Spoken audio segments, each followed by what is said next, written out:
થાય છે ભારતની, અને ભારતની ચર્ચા થાય ત્યારે ગાય, ગંગા અને ગીતાની વાત આવે જ. તો ગૌ માતાને બચાવવા માટેનું સૌથી સદીઓથી જો કોઈ કામ કર્યું હોય તો આ રબારી સમાજ, માલધારી સમાજે કર્યું છે.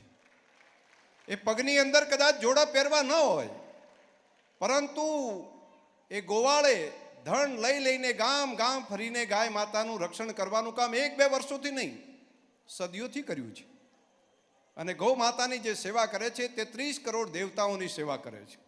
અને આટલી બધી ગૌ માતાની સેવા કરવાનું કામ જેમના પૂર્વજોના હાથે થયું હોય તો એ પૂર્વજોનું પુણ્ય પ્રગટે જ.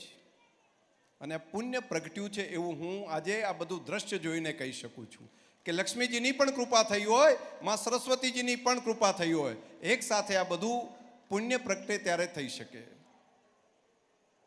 અને મને તો પ્રત્યક્ષ રીતે અનુભવ છે. મેં બનાસની ધરતી ઉપર